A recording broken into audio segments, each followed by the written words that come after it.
Welcome to Connecting to Self, Nurturing Others. And today we're going to be spending time with Tim Amaral, who's a dear friend and colleague, amazingly talented, very dedicated to his own self-inquiry, as well as to the well-being of our young people in our community. So before I pass it over to Tim, let me just tell you a little bit more about him, as he's bringing so much to our conversation today.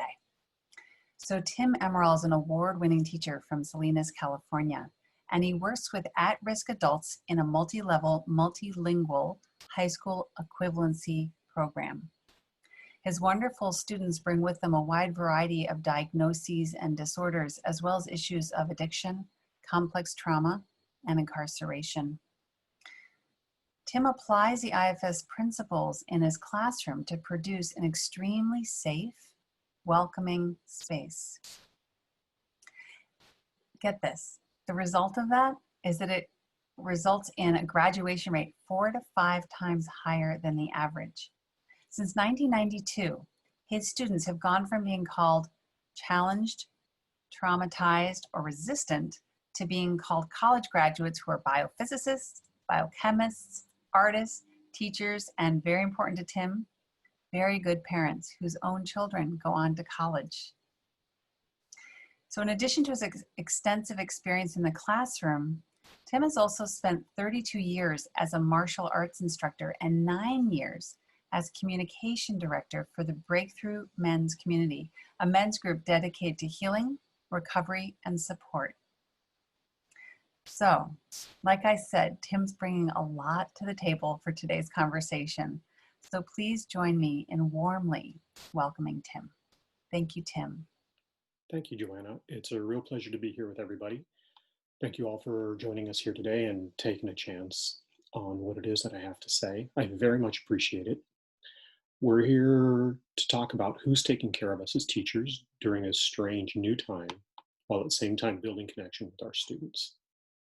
If you're like me, it may be possible that you have a part of yourself that's just crying out for someone to take care of them. A part of you that is sad and angry and really, really exhausted. That part of me is just looking for some unfortunate soul to put that burden on so I don't have to feel like that anymore. God forbid it's my students or my family, my partner, my addiction, whatever that is. The reality is there's only one person in the world who can take care of me perfectly. There's just one who can listen and never ever turn away. And there's just one who knows exactly how I feel. I mean, spot on. They get me perfectly. And they get what I need every single time. Exactly. That person is me. So now, just a tiny bit about myself before I go any further. To give you the setup for how this becomes an academic thing. When I walked into the martial arts studio for the first time back in 1981, I was unaware of what my body could do. I was unfamiliar with muscle and bone, sinew and breath. My body was tense in the places where it should have been loose and loose where it should have been tense. It took years and years of practice and really good, dedicated teachers who had faith in me before I could finally become sensitive, before I found that I could be responsive to the demands of the present. And then just about 30 years later, I walked into the big meeting room at Breakthrough Men's Community in Seaside, California. It's a nonprofit agency devoted to healing, recovery, and support. And it was there that I discovered that I was almost completely unaware of what my heart held. So when I walked into the karate studio, I was unaware of what my body was able to do. And when I walked into the Breakthrough Center, I was unaware of what my heart could do. I was unfamiliar with needs and feelings, trauma and memory. I was tense emotionally, just tense, not loose anywhere. And it took years of practice and really good teachers who showed me compassion and understanding and encouragement before I could finally become sensitive to that inner world, that inner tension and what it meant. Most importantly, I became really sensitive to the stories and the needs underneath. I could respond to the demands of the present in a brand new way. So why do these two experiences matter when we're talking about emotions? because they both illustrate what I think is necessary for any educational experience to be successful, healthy, and life affirming. We have to know what is going on the surface as well as what is going on underneath. I work in Salinas, California at the Salinas Adult School, where, as Joanna said, I work in a multi-level, multilingual classroom with complex trauma, etc. And I teach 5 subjects. I teach math, English, science, social studies, and literature in a lecture-based direct instruction format. So it's not study hall style. I'm engaging with my folks, and all of them are adults who either dropped out, were kicked out, or never went to school, or never went to school in this country. It is a place where it's really important for us to be sensitive not only to what's going on in the desk and at the whiteboard, but also to what might be happening in the human heart. I have to hold both fields in my consciousness every time I walk into the room. I can't just be thinking, oh, this is the lesson that I have to get through. If I am loyal only to that, my students will read it on me, and then they will read that I'm not necessarily loyal to them. I'm being loyal to the agenda of the job, and I need them to see me as loyal to them. So I'm going to share with you the 4 articles of faith that we have in the classroom out on the edge of the lettuce fields in Salinas, California. Number 1, connection is everything. This is where our real strength lies, in connection. The way we express it in class is we say, if I can attach to you, then I can attach to me. So what we are really exploring in the classroom is how to attach to the parts of ourselves that may have been neglected, in some cases with my students for decades. With myself, some parts were neglected for decades. So it's nice for me to have gone through that process myself so I can be familiar with the types of energies and the types of feelings and with the type of body structure. What does the posture look like as you're becoming familiar with yourself, or when you're engaging with a part that you never even knew? So the phrase is, if I can attach to you, then I can attach to me. And that's how we build connection. What we are looking for with my students is what I call the dance. We always want to dance like this. We want to have that nice, balanced rhythm. When somebody leans in, we want to lean back. As they lean back, we want to lean in. So it's that balanced, beautiful rhythm of somebody who is resonating with us. What we never want to do is dance with somebody who dances like that, or to dance with somebody who dances like this, somebody who leaves us. So we don't want to be invaded in our experience, and we don't want to be abandoned in our experience. We want to be responded to. Now, I may not necessarily be familiar with my parts when I walk into the classroom as a student, but if I have a teacher who is familiar with his or her parts, they will be able to reflect mine back to me, and I will get to know myself. And in particular, if they can reflect it back to me with love and compassion, I'll then go, oh, wow, that's a really cool part about myself that I didn't know was there. And that love and compassion for myself rises up. So we learn because someone cares about us until we learn to care for ourselves. So there's a progression that we're going through. We're going to care for ourselves because we get that message from somebody else. They don't undo our natural state. That's the key. When the students come in, they're in the natural state of needing to be cared for. Our natural state is, yes, I should be cared for. That's the default setting of the universe. We deserve to be cared for. But through culture and community and family and history, sometimes that narrative gets pulled away. So we have to have it reaffirmed when we are engaging with someone in the classroom. So we start to care for ourselves again, or we start to get powerful enough to care for ourselves in spite of what the rest of the world is doing. And this last part is particularly critical because later, when we study with someone else who may not care as much as we do about us, then we will learn in spite of them because we care about ourselves. This is really critical for my students. I need to know that they will care for themselves even when I'm not around. And ultimately, if they do this, I don't have to work as hard. They'll carry the load for themselves. So little by little, my holding that space for them and welcoming them in, letting them know that I'm connected to them, they'll get stronger and stronger about it. And I'll have to carry a much lighter load. This, of course, requires that I can do the same for myself, that I can welcome the more challenged parts of myself into my life. So at this point, let me say something about going it alone, because there is often a temptation amongst students and frankly amongst teachers as well to try to do all this stuff alone. I want to put a pin in some vocabulary here, a little flag. We dissect the difference in class between solitude and isolation. Solitude is a sacred space, a space where I can recharge, recenter, rest, and revive. Isolation, on the other hand, is almost always about fear and shame and powerlessness.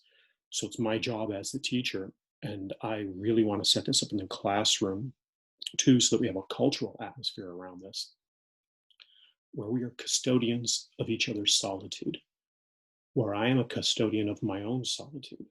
It's a sacred space, and I want to tend to it very delicately, but I want to trade every moment of isolation for a hug if I have the opportunity to. So solitude is what I want, and isolation is what I want to avoid. Connection is hands down the strongest piece of the work in my class, by far. Number two, all the best lessons in class are connected to self-worth. Everything in class is connected to self-worth. This gives us a type of clarity that is priceless. The phrase that we use is this: you do not need an education to be of value. You need an education because you are of value. I'm going to say that again. You don't need education to be of value. You need an education because you are of value. It allows the individual to say, I'm going to empower myself. I'm going to take care of this thing because I'm valuable. I never want to give them the impression that they are less than valuable in any interaction. No matter what their experience is, what their background is, no matter what my experience is, no matter what my background is, because then it becomes a thing they won't take care of. We only take care of what we value. So we never put the lesson above the student in my room either. We always put the student above the lesson. We say out loud in class, you matter, and you matter more than any lesson ever will.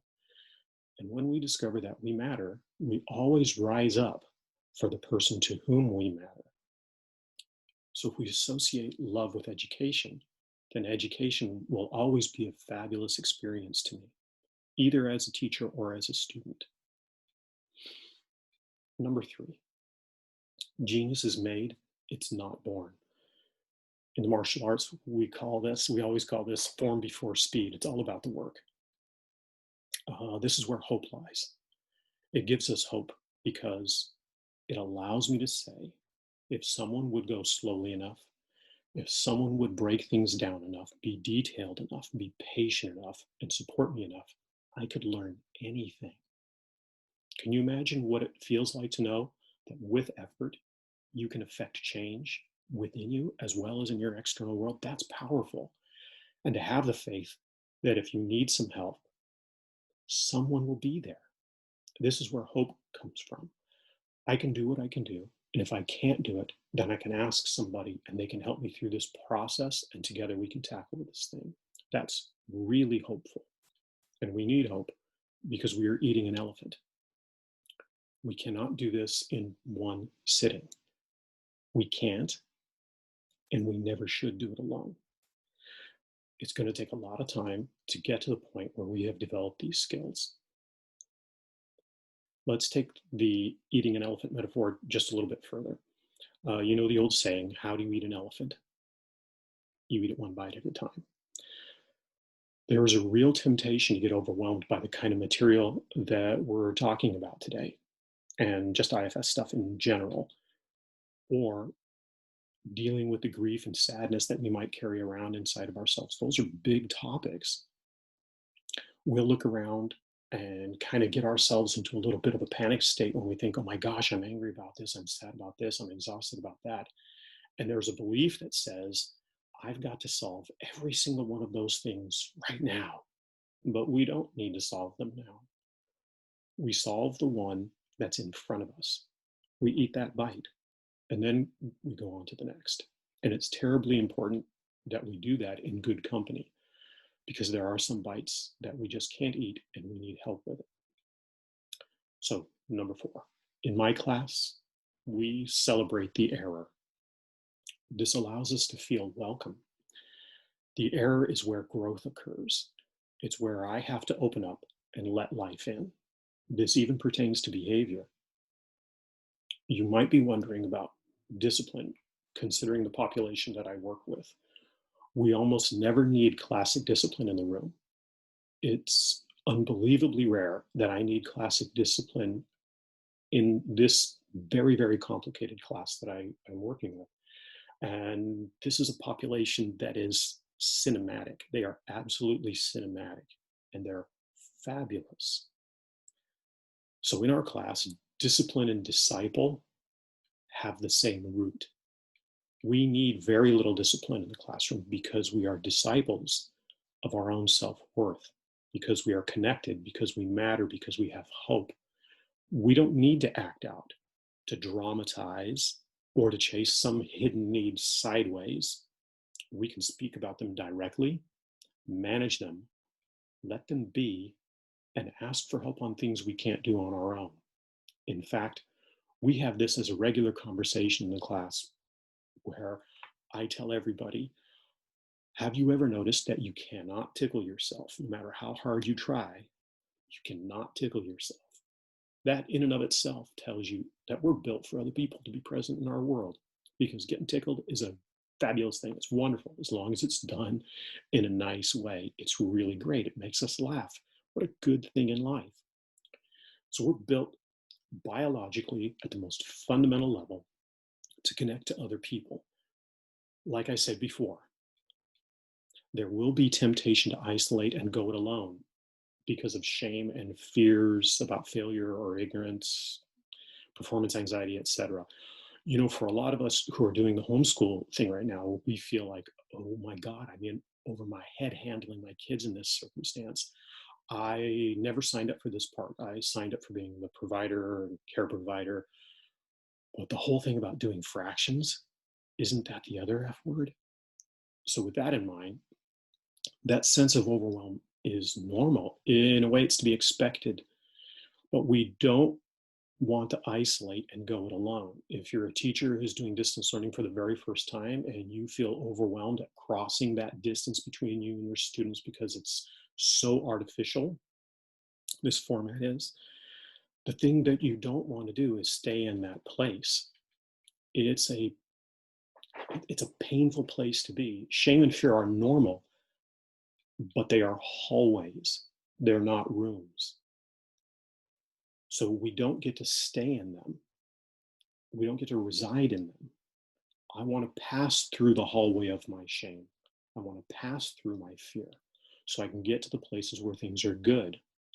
And the curious thing about this is that I'm often thinking that my shame and my fear are going to lead me out away from myself. Like if I can only get this thing that's over here, then I'm going to be okay. If I can only get that thing over there, then I'm going to be okay. But the reality is that the shame and fear are hallways into myself. And if I follow them in, I can get to the really bright, brilliant, wonderful rooms that are in the mansion that is me. But I have to pass through them. I don't want to be stuck in them. I don't want them to be the barrier to get into the parts of me where I am the most alive. And not only that, but as I pass through them, I can also welcome other people into the mansion that is me. I don't want them to have to visit me and stay in the room of my fear or the room of my shame.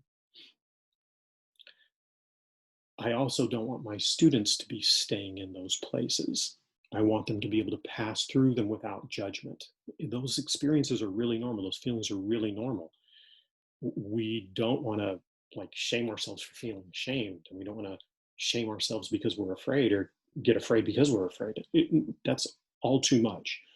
We want to welcome them in and say, I can be here and I can be present for that and I can move through it So when I'm working with my students, we address shame and fear really, really directly, but compassionately, both in myself and in them. So those are the four articles of faith in room SQ4 in Salinas, California. Number one, connection is everything. Number two, all the best lessons are connected to self-worth. Number three, genius is made, it's not born. It takes labor. It doesn't come naturally. We got to do that work. Number four, celebrate the error. That's the place where birth occurs. That's a place where we come to life. Whole sections of ourself come into being because we are able to be vulnerable and open. So I'm keeping my eye on the clock because I'm going to lead a meditation for you in a couple of minutes. But before we get there, I wanted to show you a little bit of a progression.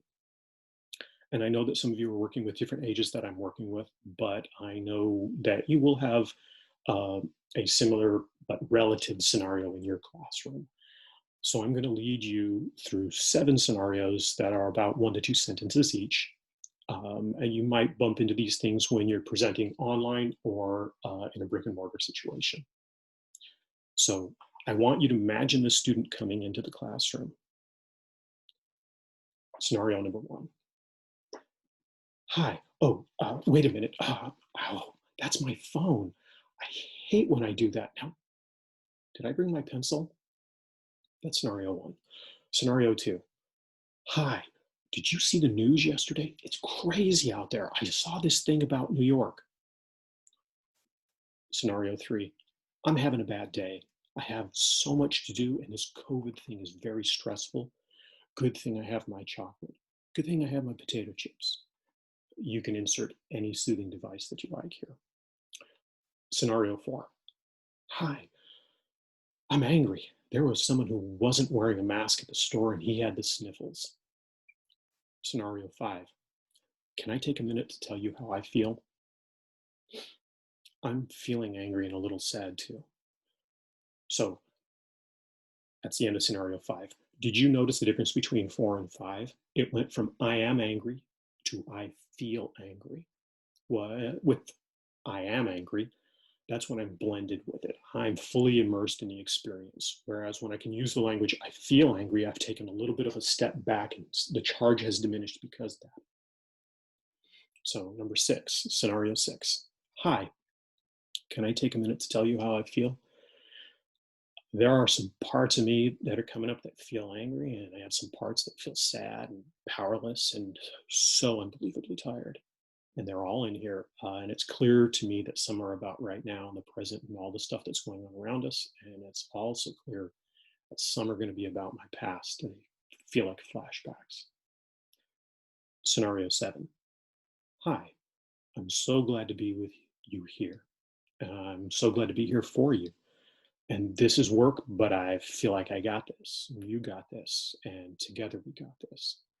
So you can see that progression from a state that's really not present and not able to feel what's going on to a state that is present and is able to feel what's going on and still be connected to others and still get the job done. It goes from a powerless state to a more powerful state. And it's not magic. This is work and it takes time.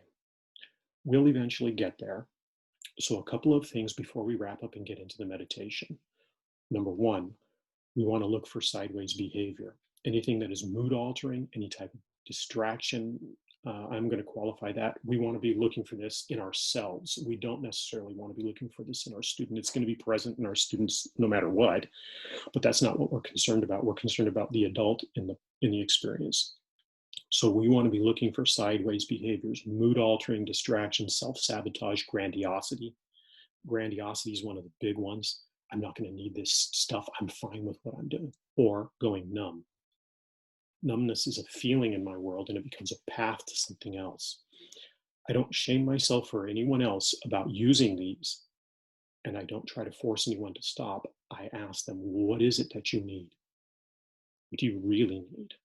All of those behaviors are asking for something. So if I see them in myself, I need to ask, what am I needing that I'm not seeing? It's almost always nonlinear and non-obvious. In other words, if the world would just do this or be X, or if I could just get this, I'd be fine. I trained for 30 years plus to control my externals.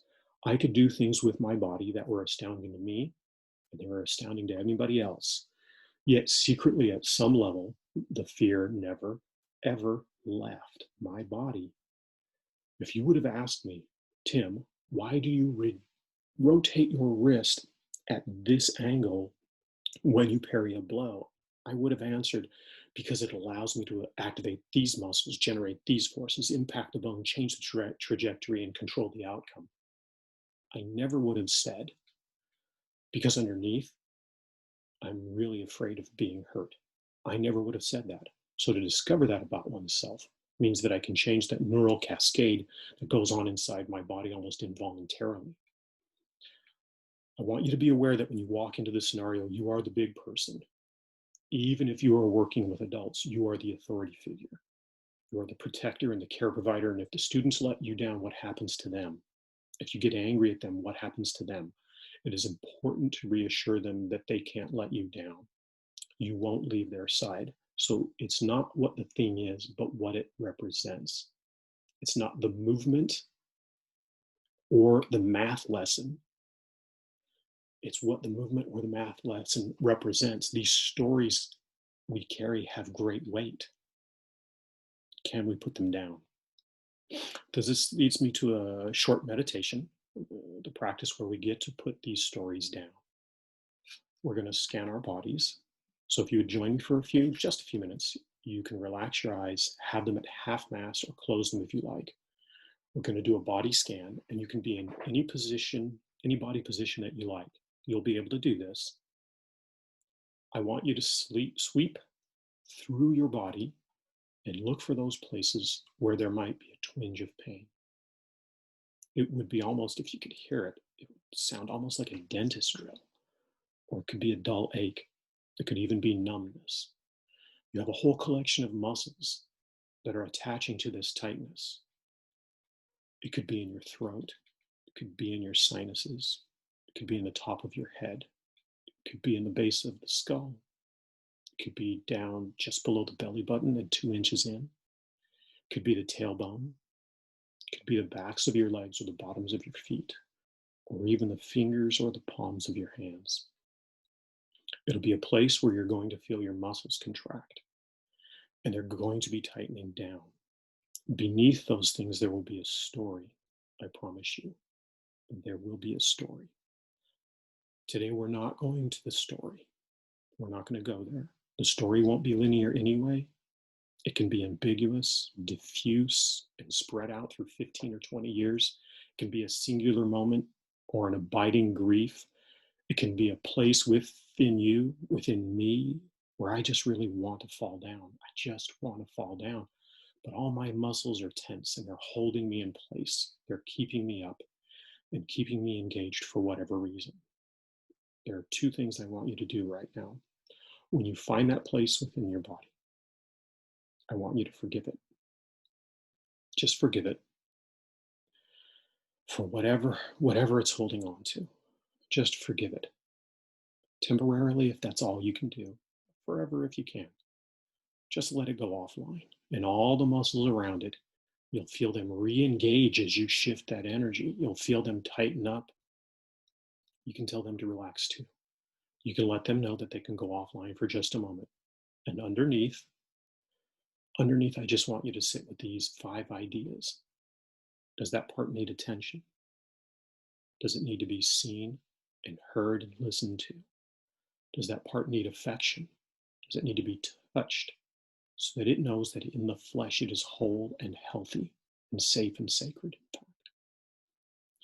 Does it need to be accepted for what it is, no matter what it is? Does it need to be allowed to change, and allowed to grow? Does it need to be appreciated? That part that has been held for so long under those tight muscles, does it need to be appreciated? Does it need to be celebrated in order for it to rise up? We don't have to do any of that work right now. That is an elephant that we will eat really, really slowly. We will come back to this will come back to this place at some point in the future. I know you will. You'll touch upon it and you'll say hello, and that part will say welcome. And at that point, you can hear and feel and let that part come to life and respond to it in the way that you know best. There is no one else in the world that can give the attention, affection, acceptance, allowing, and appreciation to the degree that you can do it. Everyone will be a nice second place, but you can do it best. You can take care of yourself. You can care for yourself. And so, with that, please take a deep, relaxing breath and come slowly back into the room where I can say thank you so much for listening and sharing your time with me today.